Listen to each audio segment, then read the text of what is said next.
Bien, ahí estamos grabando. Podemos seguir con la segunda parte que trata de la primera presentación de la segunda parte que trata del agua en los modelos de geomecánica.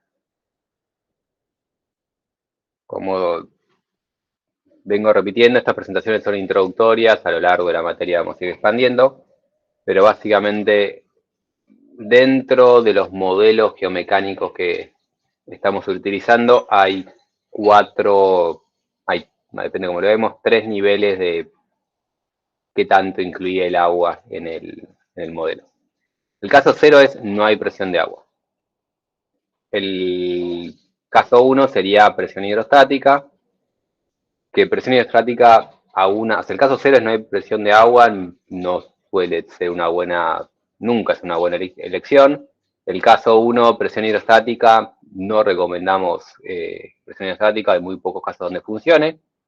El caso 2, donde hacemos un flujo desacoplado, que es generalmente lo más común, incluimos un flujo, pero está desacoplado el cálculo del flujo del cálculo de las deformaciones.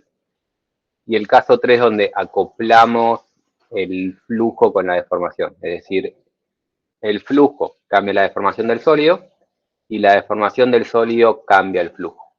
El caso 3, la mayoría de los programas hoy en día permiten hacer algo de ese estilo. No sé si la mayoría, pero hay varios programas que permiten hacer flujo acoplado, pero todavía no es lo más común. Es bastante raro encontrarse con modelos de flujo acoplado hoy en día, aunque existen casos donde se hace. Para entrar con un poco más de detalle. Cuando decimos el agua no existe, nos referimos a no ponemos ningún flujo de agua, no ponemos ningún nivel freático, y lo único que se hace en el caso que no querramos modelar el agua es cambiar el peso del sólido en función de la cantidad de agua que tenemos.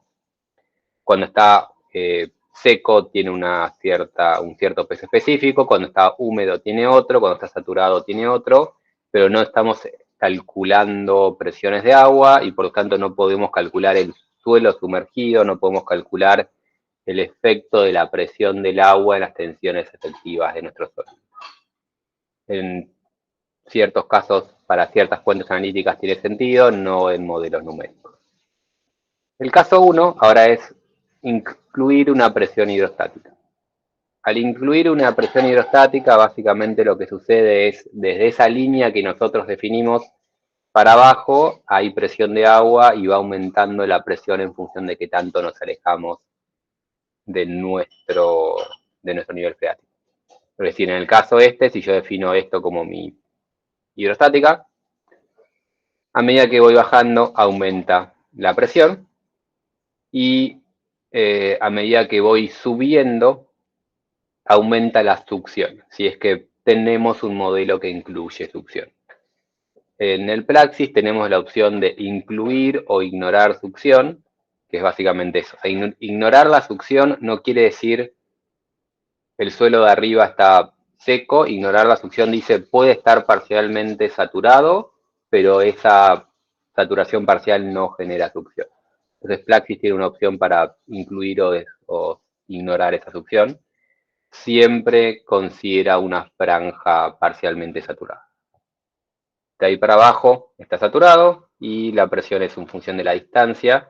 Y entonces, como funciona de esta forma, si yo defino una freática con una forma arbitraria, Praxis respeta esto y a cierta distancia va aumentando la presión en función de la distancia y respeta esta línea que le pongo con la forma que yo le ponga y siempre las distancias entre las isobaras es constante. O sea, como no hay un flujo que me cambie la distancia entre esas líneas, asume que siempre es la misma y me lleva a que yo pueda darle a Praxis cosas que no están en equilibrio porque no está calculando la fase fluida. O sea, yo dibujo cualquier forma, entra dentro del programa, o sea Praxis o sea Flaco RC2, entra como está y eso no está en equilibrio. Inclusive podemos forzar a cosas extrañas donde la presión no hay equilibrio de presiones dentro de nuestro sólido porque no está calculando las presiones, simplemente las impone en función de una distancia. El único caso donde es correcto imponer una presión hidrostática es cuando tenemos niveles freáticos horizontales y donde no tenemos grandes flujos de agua. Porque si el nivel freático es horizontal, pero tenemos un flujo de agua en esa dirección, no está bien incluir hidrostático, porque justamente no es estático. Hidrostático requiere que el sólido esté en equilibrio, que el agua esté quieta y que sea horizontal. Si mi freática está inclinada, no está bien y no recomendamos imponer esa freática. Entonces, el caso 1, impongo la freática. El caso 2, calculo flujo. El caso 2 es calculo flujo y este flujo puede ser o estacionario o transitorio. El flujo estacionario es el flujo al cual llegaría mi sólido si le damos suficiente tiempo. El flujo transitorio es justamente cómo va avanzando este agua hasta llegar eventualmente al caso estacionario. Es decir, el flujo estacionario es el resultado del flujo transitorio a tiempo infinito. Y dentro de Plaxis podemos calcularlo con una matriz porosa rígida, es decir, con un sólido no deformable y solo calcular flujo, o podemos incluirle un sólido deformable y el sólido se deforma por un lado y el flujo se calcula por el otro. Ambos se calculan en el mismo modelo, pero de forma desacoplada. Es decir, lo que le pasa al sólido no va a afectar el flujo, pero sí lo que le pasa al flujo va a afectar al sólido. Cuando calculamos flujo estacionario común dentro de Plaxis, las presiones de poro y las presiones generadas por el flujo, por el movimiento del agua, cambian las tensiones efectivas de nuestro sólido. Entonces, esa parte está acoplada, pero no está realmente acoplado el comportamiento, porque si yo reduzco el volumen de mi sólido, no cambia la permeabilidad y no afecta el flujo. Entonces no está cerrado el loop de acoplamiento. Bien. Si queremos calcular flujo, sea estacionario, sea transitorio, tenemos que, adicionalmente a los parámetros materiales normales, incluir la conductividad hidráulica, es decir, la permeabilidad, que lo llamamos realmente conductividad hidráulica, y la curva de retención, la curva característica de nuestro sólido, la SWCC. Porque la curva característica lo que me vincula es la succión con la saturación parcial. Siempre que tengo el suelo parcialmente saturado hay una succión y eso me lo da la curva característica.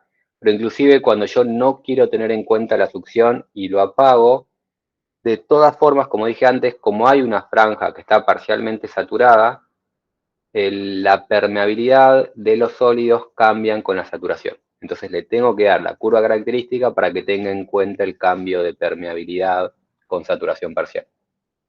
A medida que se va secando el material, la permeabilidad baja. Cómo va variando depende de la curva característica, la K-ANSAT. ANSAT es de inglés de no saturado. Adicionalmente a los parámetros materiales vinculados al flujo, le tengo que dar las condiciones iniciales y las condiciones de borde vinculadas al flujo. Presiones en los bordes, y le tengo que decir si el borde, o le tengo que decir la presión que tiene el borde, o le tengo que decir el flujo que tiene ese borde. Entonces, por ejemplo, es muy común decir que abajo tengo un borde impermeable para que el agua no se me vaya para abajo. Entonces, depende del caso, obviamente, pero es muy común decir acá no hay flujo y esa es mi condición de borde. Y después, en los extremos, decirle el nivel freático. O sea, en este lado, esta es la altura del nivel freático. Entonces, el nivel freático, la altura de agua, del head, el potencial. Y acá tengo esta altura de agua. Entonces, tenemos que decirle siempre las condiciones de borde en todos los bordes del modelo, como siempre. Dentro de la mayoría de los programas hoy en día hay un montón de eh, opciones para calcular el flujo, aparte de imponer condiciones de borde en los bordes, en los bordes extremos del modelo, le puedo imponer condiciones de borde que son tipo carga, o sea, justamente le puedo poner un dren, y ese dren le puedo informar cuál es el nivel de agua en esa altura y fuerzas a succiona, entra flujo necesario para lograr ese nivel de agua, o le puedo poner que la bomba succione cierto caudal por segundo, y entonces el dato de entrada es el caudal y el resultado va a ser la altura de agua. Entonces hay varias herramientas para poner drenes y wells, lo contrario de dren, que no me sale el término en español en este momento, para imponer un flujo en un lugar e inyectar agua. Lo que es muy importante recordar es que las presiones de filtración, es decir, el movimiento del agua, genera tensiones efectivas, genera cambio en las tensiones efectivas.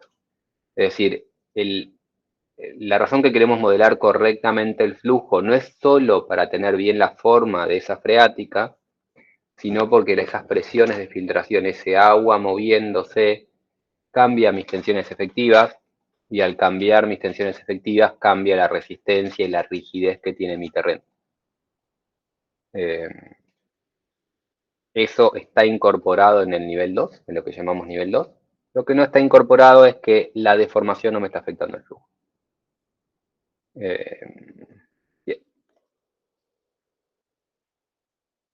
El nivel 3 es ahora sí flujo acoplado. Ahora todo está acoplado entre sí. Cuando hacemos flujo acoplado ya no tenemos la opción de no considerar succión, porque cuando hacemos flujo no saturado, cuando hacemos flujo acoplado, necesitamos entrar en el rango de suelo parcialmente saturado correctamente. Entonces, cuando hacemos este flujo acoplado, el flujo es transitorio, el flujo, o sea, el sólido tiene succión y tiene parcialmente saturado, y adicionalmente la deformación podemos hacer que afecte el flujo. O sea, podemos ponerle que la permeabilidad vaya cambiando con la deformación y ese tipo de cosas. El flujo acoplado existe, no es lo más común utilizarlo, pero existen ciertos casos donde puede llegar a ser útil o podamos estar interesados en hacer un flujo acoplado con deformación. Para aquellos que cursen Geotecnia Numérica 2, vamos a ver que si queremos modelar correctamente el comportamiento no drenado del material, requerimos flujo acoplado. Porque el comportamiento no drenado, como se suele dar, no es físicamente correcto. O sea, no existe en la vida real algo que sea realmente no drenado a volumen constante. Cuando yo tengo, o sea, en el laboratorio sí existe el no drenado, y hasta ahí, debatible, pero en sitio, cuando hacemos una carga rápida, levanta presión de poro, pero siempre hay un cierto porcentaje de flujo que se va moviendo, y si queremos calcular perfectamente bien ese fenómeno de comportamiento no drenado, requerimos flujo acoplado. De la misma forma que cuando queremos modelar el flujo acoplado con la consolidación, ver de forma transitoria cómo va disipando presión de poros y cómo va cambiando el flujo a medida que hace esto. Para resolver el flujo acoplado hay dos formas. Una es la solución escalonada, o staggered en inglés, que básicamente resuelve flujo, resuelve deformación y después va al siguiente paso y resuelve flujo y resuelve deformación, y va calculando las dos de forma independiente pero intercalada. O la fórmula realmente acoplada, donde juntamos todas nuestras ecuaciones diferenciales, metemos todo en el mismo sistema, en el mismo solver, y va iterando con el flujo y la deformación al mismo tiempo para lograr un verdadero flujo acoplado y un verdadero equilibrio de todo. ¿Puede ser que haya una pregunta por ahí? Escuché un ruido. Feri, sí, acá, Gonzalo. Una pregunta para ver si me quedó claro. Cuando vos modelás el flujo desacoplado, ¿la permeabilidad se mantendría constante en toda la corrida? Podés, depende del programa, en Plaxis te deja cambiarlo, pero estás mucho más limitado en cuándo te cambia eso, no te lo hace en cada iteración. Ok, en una corrida estándar mantendría la permeabilidad constante, digamos. Pero, o sea, sí podés ponerlo en distintas etapas. Podés hacer que hace una etapa, un paso, ahí cambia, le podés poner que cambie la permeabilidad en función de qué tanto se te va compactando tu material. Pero lo Ok, haces por etapas y no lo haces dentro de la misma iteración. entiendo. Gracias. Eh, Esa era la pregunta que estaba en el chat. ¿Había sido vos, Gonza? Yo levanté la mano. Ah, bien. Vamos a hacer esa pregunta. Perfecto. Es que como no veo, no te escucho sobre el ruidito, no sabía si alguien había escrito o era la mano. Listo. Avanzo entonces.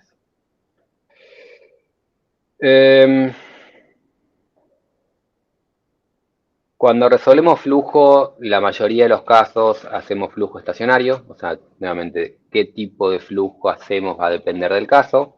En general hacemos flujo estacionario y lo más común es hacer flujo estacionario simple de Darcy, donde asumimos que el agua es un fluido incompresible, no tenemos en cuenta la compresión del agua, que para lo que es suelos es bastante válido, o sea, el agua en comparación al resto de las cosas que el resto de los materiales termina siendo incompresible, no vale así cuando nos metemos y queremos comparar contra rocas, pero bueno, asumimos flujo incompresible y el suelo asume que la parte debajo del nivel freático está totalmente saturado. No hay ninguna burbujita de agua o no hay sectores poros ocluidos ni sectores con bajas, sí, sectores donde no se puede escapar el agua. Asume 100% saturación. Y lo otro que asume es el flujo de Darcy, que es el flujo laminar, es la expresión más sencilla para flujo que tenemos. La ecuación que resuelve es similares a lo que es sólido, al igual que cuando hablé de mecánica del continuo, tenemos la ecuación de balance de masa y ecuación de equilibrio. Acá tenemos nuestra ecuación de continuidad, que es nuestra ecuación de balance de masa, y la ecuación de equilibrio es la ecuación que nos está dando Darcy de cómo varía la velocidad según el potencial que tiene cada punto. Y resuelve esa ecuación diferencial, que en el caso de una permeabilidad constante tiene voy a decir, la misma fórmula que tiene, la misma forma general que tiene la ecuación de sólidos, donde tenemos un bilaplaciano igual a cero. No es importante eso. Corremos, una vez que corremos nuestro flujo, los resultados que podemos obtener son, por ejemplo, el caudal y la velocidad. O sea, si tenemos, en este caso, acá hay un dren, y podemos ver en ese dren cuál es la cantidad de agua que está entrando, caudal, y podemos ver la velocidad a la que está entrando ese agua para ver si esa velocidad puede generar un problema, si puede generar una cierta erosión del material. Podemos ver también las líneas de equipotenciales, o sea, mismo valor de presión dentro de mi material, o si hay algún lugar donde tenemos una región sin flujo. Y podemos ver el grado de saturación que tiene nuestro material. O sea, como dije antes, cuando tenemos cierto nivel freático, después calcula arriba de ese nivel freático un cierto sector no saturado, parcialmente saturado, y podemos ver ese sector parcialmente saturado, ya sea para ver si si nos interesa la parte de succión, o ya sea para saber que aunque la freática esté acá también tengo agua, y eso puede generar un problema si tenemos transporte de contaminantes. O sea, lo que está arriba del nivel freático no está seco, y es importante recordar. Dependiendo del material, esa altura puede ser 10 centímetros o puede ser 1 metro, o sea, depende mucho del material. Bien, pasando a ciertos ejemplos donde es importante calcular el flujo, tenemos acá, por ejemplo, estas ataguías. Esto era cuando se estuvo reparando un puerto de acá, entonces, para reparar el puerto, lo que se hizo es estas ataguías celulares, o sea, se construye todo esto para evitar que el agua ingrese al sector. la función de esto es contener el empuje del agua y prevenir que entre agua. Y justamente en este caso se modeló el problema, se modeló tanto en 2D como en 3D, más adelante creo que hay una presentación particular del ejemplo, donde justamente estaban interesados en ver cómo era el flujo, qué tanto se saturaba dentro de la taguía y, más importante, cuál era la velocidad y las presiones que estaban teniendo en la salida del agua de acá. Entonces, eso se puede calcular con la mayoría de los programas de flujo hoy en día.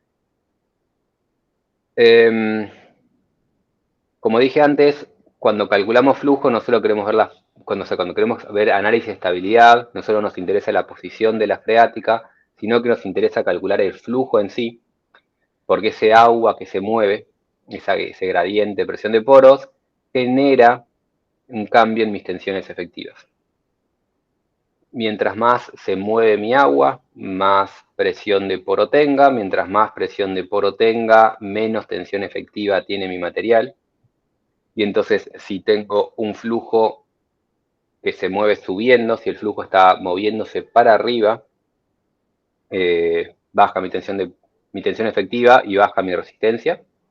Si el flujo se mueve para abajo, aumenta mi presión de poro y aumenta mi resistencia. Es decir, siempre que yo, por ejemplo, los taludes, generalmente los taludes, el flujo justamente va de arriba para abajo. Ese flujo que está yendo para abajo está aumentando la resistencia del talud. Generalmente no se tiene en cuenta, no es tan importante, porque siempre que algo aumenta la resistencia lo podemos ignorar del lado seguro, pero cuando el flujo se mueve de abajo para arriba puede llegar a ser un problema porque tenemos riesgo de sifonaje. Y esto sucede en todos los casos donde tenga una freática. Justamente acá tenemos el caso de una presa. En esta presa, lo que se hizo en esta presa es calcular el factor de seguridad de esta estructura, teniendo en cuenta el cálculo de flujo, o sea, haciendo un cálculo de flujo estacionario, y por otro lado, imponiendo la freática a mano. Estas dos freáticas son bastante parecidas y es muy común en muchos casos donde la gente imponga el nivel freático. Cuando nosotros imponemos el nivel freático, tal vez captamos bien el efecto de la parte hidrostática, justamente que abajo de ese nivel freático, en la zona saturada, me van a bajar un poco las tensiones efectivas. Esa parte se tiene en cuenta, pero lo que no se tiene en cuenta es que estas flechas que se mueven para arriba, justamente están reduciendo las tensiones efectivas y por lo tanto reduciendo la resistencia que tiene mi material. Fíjense los factores de seguridad. Si yo calculo el flujo, el factor de seguridad me da 1,25. Si yo no calculo el flujo, me da 1,34. Y la freática es prácticamente la misma. Porque la freática no es lo que cambia es que abajo de esa freática, cuando yo calculo el flujo, estoy calculando ese gradiente de presión de poro que genera un gradiente, un cambio en mis tensiones efectivas. Cuando calculo infiltración, cuando hago el CPG análisis, el cálculo de flujo, calculo el equilibrio de la fase fluida, cambian las líneas de corriente, cambia la presión de poro, y es siempre importante recordar esto. Es muy común que la gente haga este tipo de cosas. Que calcule el flujo con otro programa, traiga esa freática, imponga esa freática, y no es lo mismo imponer la freática y calcular el flujo. Hay una pregunta en el chat, ¿o alguien levantó la mano? Sí, yo levanté la mano. Entonces, ¿en qué casos nos puede ser útil imponer esa línea de corriente? ¿Freática? Sí. La freática, la única forma el único caso donde está bien, o sea, que es lo mismo poner freática que calcular flujo, es si la freática es horizontal y no hay grandes flujos horizontales. Cualquier otro caso no está bien imponer la freática. Justamente esto lo ponemos no para que lo hagan, sino porque mucha gente lo hace y no está bien hacerlo. En algunos casos no cambia tanto, pero en algunos casos puede cambiar bastante. Felipe, una consulta. Vamos al caso de que tenemos que evaluar la estabilidad de un talud Sí. que está instrumentado con piezómetros.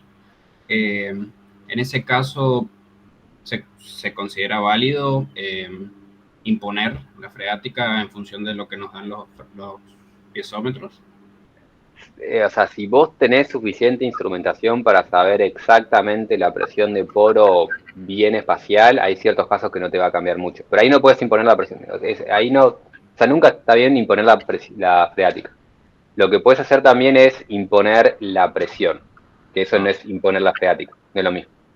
Bien. O sea, vos puedes traer el campo de presión de poro e imponerte ese campo de presión de poro. Si lo tenés bien, o sea, si tenés bien medido exactamente la presión de poro en cada punto, no debería estar tan mal, pero no suele ser el caso. Y calcular un flujo no es un problema, no es un problema en Plaxis y en RC2. FLAC tiene ciertos conflictos con calcular flujo, que no vamos a entrar en detalle en este momento. O sea, Plaxis también tiene otros problemas, pero FLAC, por cómo funciona FLAC, es muy ineficiente para calcular flujo, entonces es muy común en FLAC calcularlo por otro lado y traerlo. Pero si hacen eso como mínimo, no traigan freática, sino que traigan presión de poro. Ok, de acuerdo, gracias, Felipe. Porque realmente no queremos poner la forma bien de la freática. Esta freática, la forma está bien, el problema es lo que pasa abajo de esa forma. Esas líneas de corrientes no están bien, entonces las tensiones efectivas no están bien. Bien. Justamente en este caso, en esta taguía, la razón que se hizo esto era para chequear que cuando se construyó, se hizo la taguía, se construyó la taguía, se llenó de tierra, se sacó el agua de adentro y después empezaron a tener acá abajo infiltración de agua. Y entonces esta retro lo que está haciendo es empezando a tirar paladas de tierra en ese sector donde estaban teniendo sifonaje, donde les estaba entrando agua y donde había riesgo de que justamente haya una entrada importante de agua con el posible arrastre de material. Entonces la retro S estaba en ese momento llenando esto con un poco de tierra para ponerle un poco más de peso, y mientras más peso le pones, contrarrestás el efecto del sifonaje que empujaba para arriba. Así que muy importante en ese caso era calcular esa presión. Bien, vinculado justamente a esto de los niveles freáticos en Plaxis. En general, en muy pocos casos es correcto imponer el nivel freático y hay muchas formas de imponer esas condiciones de borde dentro de Plaxis. Plaxis, cuando impones nivel freático, como no calcula equilibrio, te deja hacer lo que querés. Y a veces puede tener cierta utilidad alguna de estas herramientas. Pero bueno, por un lado se impone el nivel freático como una línea y llamándola global. Siempre que la línea tenga el global arriba es la que se está utilizando. Esta no tiene el global, esto te lo marca Plaxis, lo van a ver, no lo usa. Usa en cada fase, y depende de la fase, para cada fase lo vamos a ver más adelante. Pero cada fase puede tener un global distinto. En este momento este es el global. Y por un lado definen el nivel freático global del problema y después a cada material pueden elegir que las presiones las calcule con el global o las calcule con un valor predeterminado. O sea, ustedes pueden ponerle un custom y elegir a cada clúster, es cada volumen. Cada pedazo que tiene en su modelo, pueden elegir cuál es la altura de agua que tiene, pueden elegir cuál es el grado de saturación y que este grado de presión no tenga nada que ver con este global y que el bloque del medio interpole las dos cosas que pasan arriba o para abajo. Esto puede ser útil justamente cuando tenemos algún tipo de acuífero particular que no, o sea, cuya presión no va de acorde al nivel freático del modelo. Entonces hay ciertos casos donde tiene sentido fijar un valor predeterminado, custom, ¿cómo se dice? Un valor Personalizado. personalizado, gracias, un valor personalizado a ciertos clústeres. Y así como te deja poner un valor de presión, también te dejaría poner un valor de saturación parcial si queremos ir por ese camino. Bien, esto es lo que estamos viendo acá, es cómo quedan las presiones de poro para estas condiciones. Si yo ahora cambio el global y pongo un global que está por arriba de mi modelo, lo que hace el programa es asumir que justamente acá tenés tu nivel de agua y ahí arriba entonces tengo una presión de agua. Siempre que el global toque los bordes, o sea, se pase el dominio izquierda, se pase el dominio derecha y vaya por arriba, justamente lo que interpreta es hasta acá está el agua, entonces ahí arriba te agrega una presión de ese agua.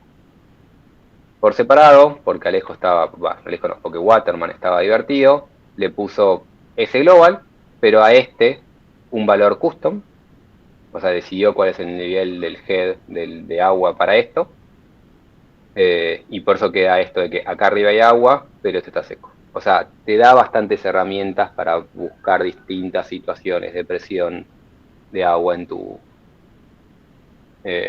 Flaxis. Y esto funciona cuando imponemos niveles freáticos y también funciona como condición inicial para después calcular un flujo dentro del programa. Bien, como última diapositiva, si alguien quiere hacer el ejercicio, puede modelar en Flaxis un permeámetro, que básicamente es modelar en Flaxis un bloque de suelo, ponerle un nivel de altura de agua e ir calculando flujos y viendo cómo cambia hacer la curva de altura versus desplazamiento, versus coordenada. Simplemente si alguien quiere jugar con permeámetro y si después en la práctica nos sobra tiempo, podemos hacer este caso, que generalmente no nos da el tiempo para hacer. ¿Preguntas sobre flujo en Flaxis? ¿Qué hora es? Bien. Felipe, yo no tengo preguntas al respecto. Flaxis no estoy acostumbrado a usar Flaxis, así que nada, les voy a esperar a que tengamos el acceso. De hecho, yo personalmente, como empecé a cursar el semestre pasado, tenía acceso a Flaxis, pero creo que se ha vencido la licencia, así que estoy tratando de que me vuelvan a dar acceso. Sí, eso es, te estoy teniendo un problema con Bentley que no me está dejando cargar de la forma usual a los nuevos alumnos. Si no me lo resuelve Bentley, hay otra forma que lo puedo solucionar, que me va a llevar más tiempo, pero bueno, mañana veré si ya creo que es demasiado una semana que no les demos el acceso nosotros a ustedes. Entonces, si Bentley no me lo resuelve, buscaré la forma alternativa y con suerte mañana ya todos deberían volver a tener acceso. Bueno, gracias. Pero sí, siempre principio, cuatrimestre, se borra acceso a todo el mundo y se levanta de vuelta. Pero no me está dejando levantar de vuelta. Ok. Bien.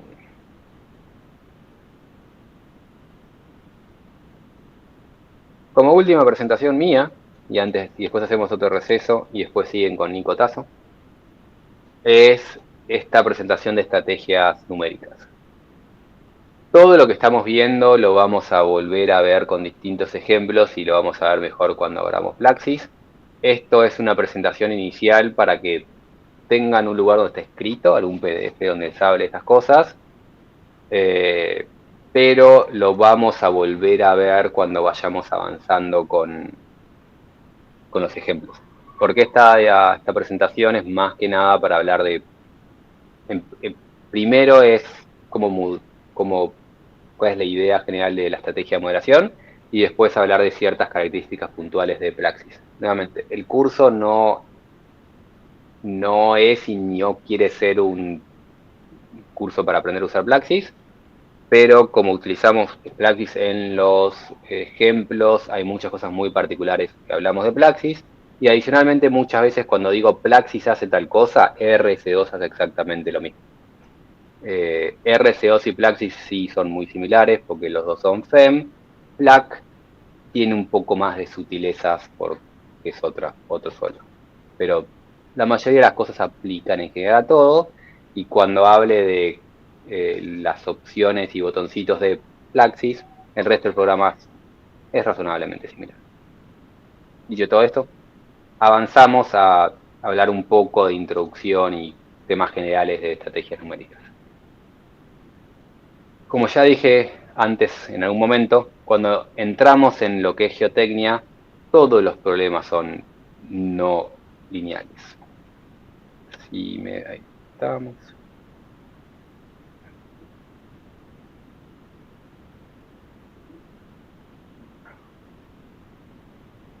Denme un segundo que no me está tomando el mouse.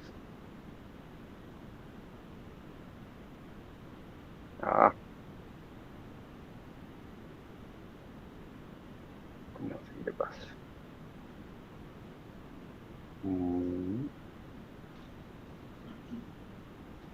Bueno, lo hago con... no me está dejando escribir, pero por alguna otra razón... Déjenme cortarla y vuelvo a presentar. El PowerPoint no me está dejando escribir, así que vuelvo a compartir.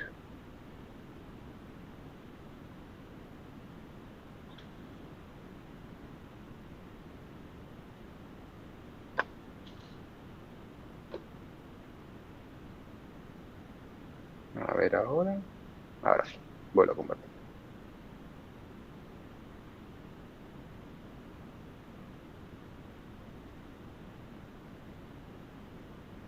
Bien. Ahora sí deben estar viendo de vuelta la presentación y ahí me está dejando escribir. Una de las hipótesis de linealidad era justamente esto. Decir que sigma, horrible como lo escribí, pero sigma es igual a E por epsilon. Asumir que sigma es igual a E por epsilon asumía por un lado todas las hipótesis sobre sigma, todas las hipótesis sobre epsilon, todas las hipótesis sobre E, que era lineal, pero adicionalmente lo que asume es que sigma, que esto es así. Si yo no tengo epsilon, no tengo sigma. Y la realidad es que yo en suelos siempre tengo una tensión inicial. Y si yo ya planteo esta ecuación, esto es la ecuación de una recta, pero eso no es la ecuación de un problema lineal. Entonces, ya de por sí, por tener tensiones iniciales, el problema no es lineal. Adicionalmente, el material no es lineal, entonces ese E no es constante. No solo que no es constante, sino que varía un montón porque va plastificando mi material y cambia bastante a medida que avanza. Entonces, el material es altamente no lineal. Y por último, en la mayoría de los problemas de la geotecnia tenemos construcción por etapas. Y aún si tenemos un material perfectamente lineal y sin tensiones iniciales, si hacemos construcción por etapas, el problema deja de ser lineal, que es lo que intenta representar el ejemplo de acá, de la derecha. Si construyo algo, pongo una carga, construyo la segunda parte, pongo una carga, no me da el mismo resultado que construir todo y poner las cargas después de construir todo. Siempre que tengo construcción por etapas, el problema no es lineal. Entonces, si tengo tensiones iniciales, siempre en la geotecnia, si tengo material no lineal, siempre en la geotecnia, o si tengo construcción por etapas, tenemos que abandonar la no linealidad, usar algún solver no lineal y representar bien todas estas cosas que estamos mostrando. Cuando hacemos una excavación, para saber bien el resultado final de la excavación, tenemos que reproducir la construcción completa, la excavación completa. Y no es lo mismo apagar el suelo de una que ir apagando en el orden correcto. Todas esas cosas afectan el resultado porque son problemas no lineales. Cuando resolvemos sistemas no lineales, generalmente arrancamos en un cierto punto, que es este de acá, en cierto estado conocido. A ese estado conocido le aplicamos una acción. Esa acción es un delta epsilon o delta sigma, algo. Le aplicamos una acción y lo que hace el solver es, dado este aumento de epsilon, calcular el aumento de sigma. Y entonces lo que hizo el solver es calcular este punto y calcular este punto. Y no calculó nada entre esos dos puntos. Como estamos acostumbrados a tener puntitos e interpolar, después nosotros, o inclusive el programa, o nosotros en nuestra casa, o el programa cuando le pedimos output de resultados, te va a vincular esos dos puntos con esa recta y nos hace creer que el comportamiento del problema es esa línea negra. Si yo hubiese elegido otro delta t, o sea, otro delta paso, me hubiese dado que en vez de estar en el punto, pasar del punto 1 al punto 2, pasaba de este punto 1 a este punto 2, y si elegía otro paso, pasaba de este punto 1 a este punto 2. Y todas esas curvas negras parecen curvas distintas, parecen problemas distintos, y en realidad están resolviendo exactamente lo mismo con pasos distintos. Y esto es simplemente porque cuando el problema es no lineal, tengo que la cantidad de pasos que yo pongo termina afectando la resolución de mi output. Entonces, cuando avancemos sobre estas cosas, va a haber varias variables a tener en cuenta, una de las cuales es justamente cómo es este paso de carga que va teniendo Plaxis. Y eso lo podemos hacer nosotros haciendo distintas fases o directamente dentro de Plaxis o dentro de los programas, que uno le puede definir cuál es el aumento de carga que va haciendo para ver cuántos puntitos va calculando para cambiar el resultado final. En un buen solver, el paso solo afecta la resolución del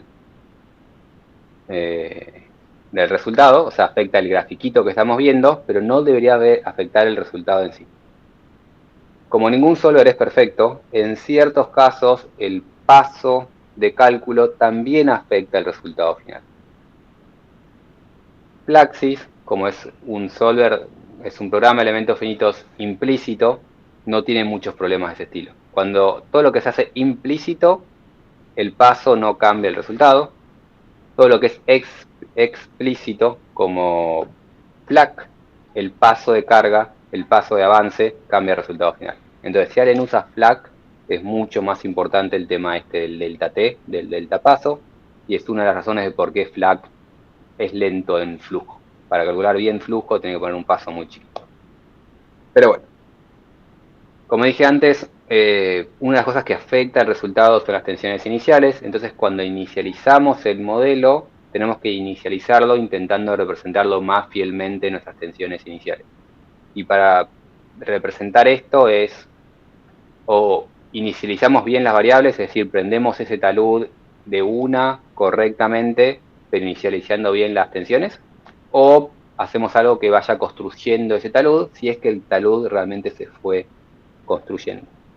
Pero tenemos que representar fielmente la situación de nuestro terreno, y para eso tenemos que representar fielmente las tensiones iniciales.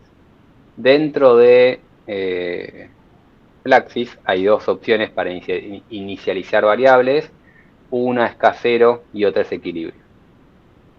Bien, entonces como dije antes, como dice ahí, para casos simples se puede imponer, que es lo que voy hablando de justamente lo que es el casero. Para casos complejos tengo que hacer la historia de cómo se construyó eso. Cuando decimos imponer, es justamente lo que Plaxis llama el método casero.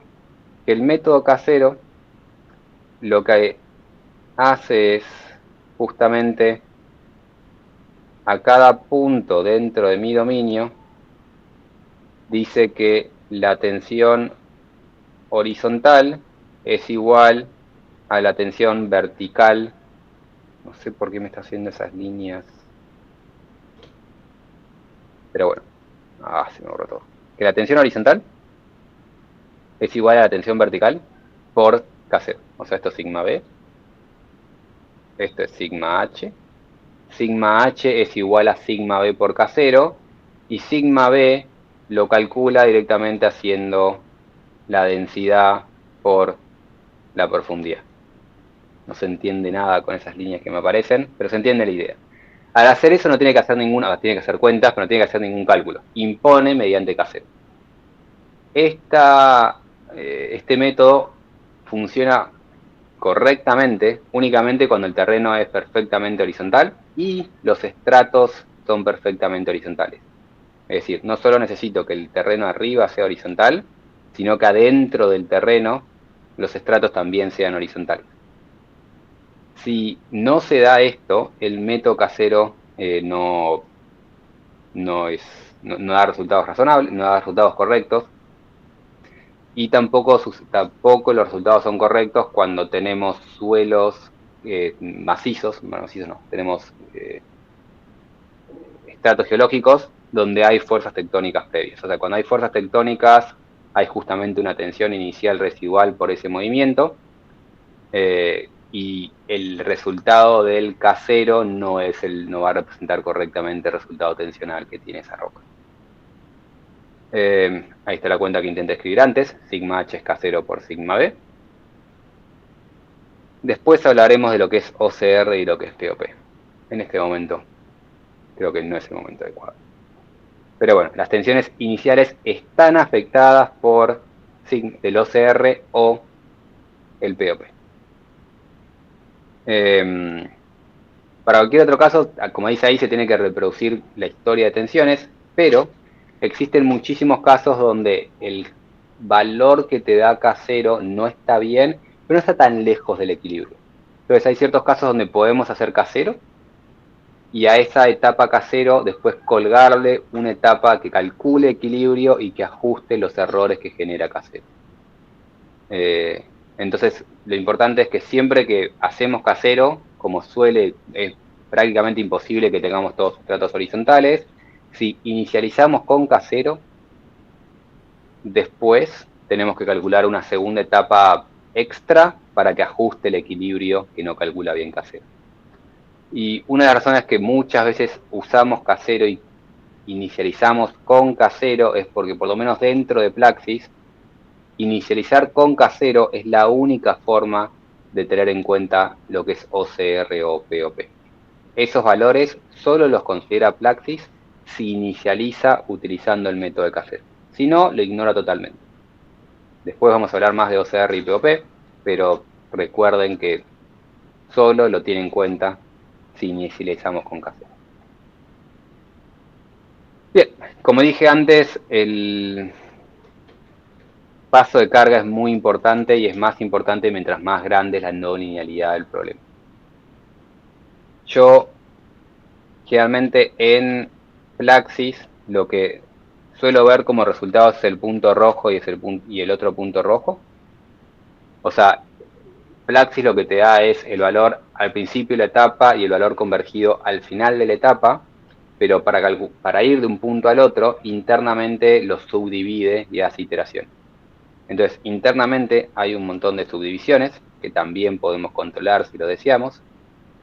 Y todas esas subdivisiones que va calculando, las calcula porque si no, no llega bien al resultado final.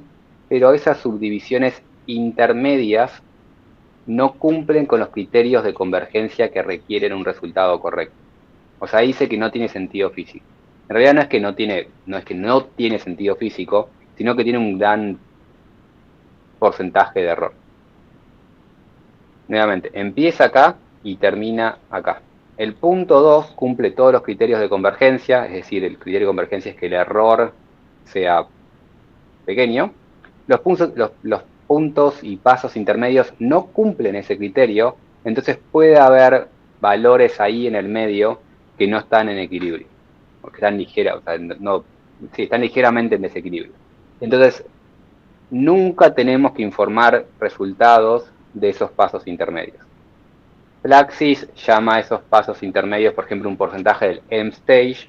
Si el M-stage no es igual a 1, quiere decir que no terminó, y entonces cualquier resultado que calcula con un M-stage menor a 1 no está convergido y no deberíamos informar resultados. Va a estar con desequilibrio adentro de ese resultado.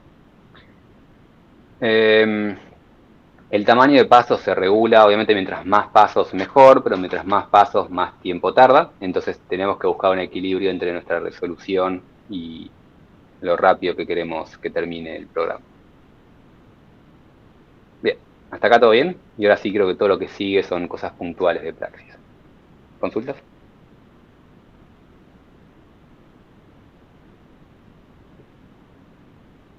Bien. En Praxis, a medida que vamos corriendo en Praxis, ¿hay una mano o hay una pregunta en el chat? Sí, a veces los programas traen por default como ese número de pasos. Es como una buena estimación para empezar a resolver un problema, o de ahí debemos de modificar, o nosotros podemos decir, creo que en este modelo hay muchas etapas y como que ese valor por default no lo quiero, entonces coloco más. Sí, o sea, el default generalmente funciona. Los programas hoy en día están cada vez más para ser usados por usuarios con mayor nivel de conocimiento. Entonces, generalmente el default funciona y automáticamente tiene chequeos internos para que cumpla. No siempre funciona, pero generalmente sí. Y lo que sí, generalmente cuando tenés que tocar valores es para agregar pasos y nunca es una buena idea reducir cantidad de pasos. Nunca es una buena idea. También te deja cambiar el error global que acepta. Nunca es una gran idea bajar ese error global. Te lo da porque a veces no te converge y vos querés algún resultado, bajás el error para que converja en algo y ver qué está pasando, pero no para informar resultados. Después vamos a ver que justamente en esta presentación voy a hablar un poco y con los ejemplos vamos a hablar mejor de cuáles son los parámetros a toquetear, pero en general cada vez más vienen chequeos para que el resultado no pueda estar muy mal con lo que viene el programa. Ok, gracias. Y siempre que vayan a cambiar algo por default, tienen que saber que están toqueteando. Sí. Una de las cosas que tiene justamente Praxis, cuando empieza a calcular, o sea, empieza a iterar y avanzar con los pasos, les informa el error global, que es la carga balanceada a nivel global. Si se acuerdan de elementos finitos, les dije que tienen local dentro de elementos o global en la matriz completa ensamblada. El error global habla de toda la matriz. Y justo ahí dice fuerza de desplazamiento general. Después va chequeando que no solo el error de ese sistema sea grande, sino que también va chequeando que en cada punto el error local no sea grande. A medida que va iterando, lo que va calculando es una rigidez numérica que básicamente se fija qué tantos puntos están colapsando para ver si el problema está colapsando. Como el suelo sí colapsa, el programa no tiene solución, va calculando ese CSP para intentar adivinar si el suelo está colapsando y cuando decide que colapsa, corta y te dice esto no tiene equilibrio posible. Entonces va calculando ese valor de rigidez numérica. Rigidez igual 0 quiere decir colapso. A medida que va calculando Praxis, te va mostrando en una ventanita cómo aumentan los desplazamientos, entonces pueden ir viendo a medida que calcula qué está haciendo. Y después les pueden pedir, antes que termine de converger, justamente en estos pasos intermedios que dije, les pueden pedir un preview, y en ese preview pueden pedir un montón de información de los puntos. O sea, no tienen que esperar a que termine para ver resultados, pueden ver un preview de los resultados para ir viendo qué está pasando con un montón de cosas. Eso en cuanto a las ventanitas que aparecen mientras calcula. Antes de calcular, tienen los parámetros numéricos que le dan al programa. Y esos todos Praxis, no todos, pero muchos Praxis les deja ajustar. Uno de los valores que le deja ajustar es el error global. Nunca es una buena idea tocar el error global, pero como dice ahí, en ciertos casos lo pueden aumentar. Un error más grande quiere decir que toleran un error más grande, y eso por eso el default generalmente anda bien y no lo cambiamos. Pero si no converge en absoluto, lo pueden agrandar para ver que converja, simplemente para avanzar un poco en el problema, pero no como resultado final. Pero bueno, eso es aceptable y es más que nada útil con el cálculo de flujo. Van a ver que todos estos botoncitos están para el cálculo del sólido y para el cálculo del flujo. El solver de Plaxis de flujo es muy problemático. Y hay ciertos casos donde no nos importa tanto el flujo, entonces un error más grande en el flujo no nos cambia mucho. O etapas que estamos haciendo la construcción, y si en la construcción calcula un poco mal eso, no nos cambia tanto, entonces en la construcción le aumentamos el error tolerable. Pero siempre con cuidado y nunca es el primer botón a cambiar. Como dije antes, el Plaxis intenta adivinar si colapsa el material. Para adivinar, uno de los criterios para ver si está colapsando o no es ver si el problema se está descargando. Y si ve que sin una sucesión de pasos parece que se descarga, tiende a indicar que el suelo está colapsando, y si el problema está colapsando, corta. El tema es que a veces corta temprano. Entonces, por default si hay 5 pasos sucesivos donde mi carga global disminuye, quiere decir que mi suelo se está cayendo. Pero ese 5 a veces se queda corto y lo podemos aumentar a 50 para darle más probabilidad de que a ver si realmente está colapsando o no. Aumentar pasos de descarga siempre mejora el resultado. Simplemente te tarda más tiempo. Ese valor 5 es para que no esté probando infinito algo que nunca va a converger, pero pueden poner 50 y siempre mejora el resultado. Le das más probabilidad de que converja. Lo otro que pueden cambiar cuando el programa tiene problemas de convergencia es la fracción máxima de cantidad por paso. Yo les dije que arrancan en el punto 1, terminan en el punto 2, pero para ir del 1 al 2 lo dividió en pasitos. Por default, Plaxis dice que esos pasos son como máximo 0,5 de la carga. O sea, hace como mínimo 2 pasos.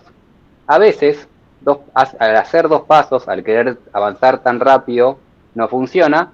Entonces lo pueden obligar a hacer más pasos.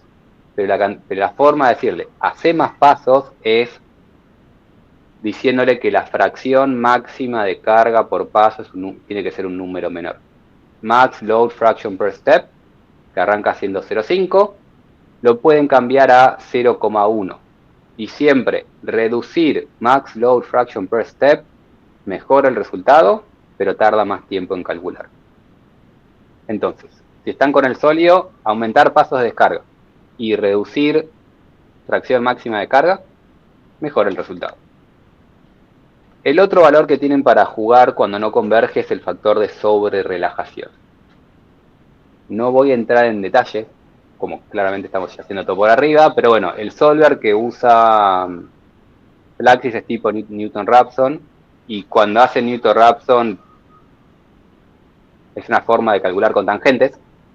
El factor de sobre-relajación es cómo afecta a ese solver de Newton-Raphson para hacer un overshooting, para pasarse, y generalmente eso mejora la convergencia. O sea, si alguien no me está siguiendo, no es importante. Si alguien me está siguiendo, cuando la sobre-relajación es igual a 1, están haciendo Newton-Raphson tal cual. Pero generalmente lo más eficiente es que ese número sea un poco mayor que 1. Entonces, el default, no me acuerdo si es 1, 2, 1, 3, y es lo que Plaxis dice, este es el número más correcto que hace la corrida lo más rápido posible. Este valor de sobre-relajación no cambia el resultado, solo cambia cómo está iterando internamente. Entonces, toquetear este número nunca cambia el resultado, y generalmente cuando vale 1, converge con más probabilidad, pero converge más lento. Por eso prueba con otro numerito. Lo pueden cambiar al número que quieran ustedes. Ahí está un rango que suele ser razonable. Como dice ahí, mientras más bajo es más seguro, mientras más alto es más rápido. Pero no cambia el resultado. Otro botón que tienen por ahí es el arc length o longitud de arco. Ahí con mucho cuidado, yo diría nunca lo utilicen. Si saben muy bien lo que es arc length, pueden usarlo. Yo no lo recomiendo cambiar. Y lo otro que también le pueden dar más chances es la cantidad de iteraciones máximas o mínimas. Cambiar cantidad de iteraciones nuevamente no cambia el resultado, simplemente cambia cuántas oportunidades le estamos dando al Plaxis para converger. Entonces a veces le pueden dar más iteraciones y ayuda a que converja. Simplemente el problema de aumentar todos estos numeritos es que les van a dar más probabilidades, más tiempo y tal vez está 2 horas y no llega a ningún lugar. Pero estos son los valores a cambiar. Y creo que nada más. Sí. ¿Alguna pregunta hasta acá? Lo vamos a ver mejor con el Plaxis, cuando veamos Plaxis. El último botón que tenemos para hablar es el Update Mesh. Una de las opciones dentro de Plaxis es Update Mesh. Update Mesh lo que hace es actualizar la malla para ponerla en su posición deformada. Esto no son grandes deformaciones. Lo que hace es que justamente si mi estructura se movió 1 metro a la derecha, remalla, cambia la posición de los nodos 1 metro a la derecha y calcula el equilibrio en esa posición deformada. El botón de Update Mesh, en ciertos casos donde tenemos grandes desplazamientos, puede ser útil, porque justamente cambia el equilibrio en la posición deformada. Un caso característico de esto es cuando tenemos geomallas como está en la figura de abajo a la izquierda. Nuevamente no me está tomando el mouse. Ahí va. En esta figura acá, estas son geogrillas, geosintéticos, que inicialmente eran perfectamente horizontales, como cualquier membrana soporta solo, o sea, ese elemento soporta solo tracción y no soporta flexión. Entonces, está horizontal, soportando tracción, el peso, cuando el peso del suelo lo deforma, y si yo no activo Update Mesh, esa malla nunca puede levantar el peso del suelo que está arriba. Pero si yo activo Update Mesh, cambia la forma de la membrana, ahora la membrana tiene esta forma, y ahora la tracción de la membrana genera una fuerza vertical que genera que pueda soportar el peso de arriba. Entonces, hay ciertos casos donde quiero considerar la posición deformada de nuestro suelo. Eso es Update Mesh. Esto no son grandes deformaciones. Simplemente actualiza la posición de los nodos a medida que se deforman. Y esto sí creo que es la última de mis presentaciones. ¿Alguna consulta?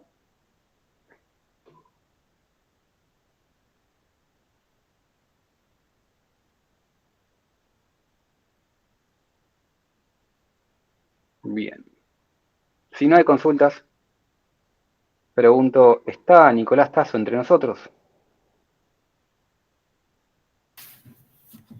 Buenas, estoy acá. ¿Qué tal, Nico? Bien, ¿Cómo va? con esto termino mis presentaciones. Hacemos un nuevo descanso y después sigue Nico Tasso con algo que no recuerdo lo que era. Les va a contar Nico en un ratito y yo me Construcción por tengo que ir. etapas. Nico, te tengo que abandonar. Bueno, Felipe, nos vemos. Dale. Bueno, al resto de la gente nos vemos la semana que viene. Si no subo los videos, si quieren los videos, recuérdenme por el grupo. Si me olvido de subir el PDF, porque ahora me tengo que ir y me voy a olvidar de hacerlo hoy, no sé si me lo voy a acordar mañana, escríbanme por el grupo. Lo bueno del grupo es que si no lo leo yo, lo lee Tasso y alguien sube las cosas. Así que nos vemos la semana que viene. Y Tasso decide cuándo continúan con la clase. ¿Quieren comenzar y 45?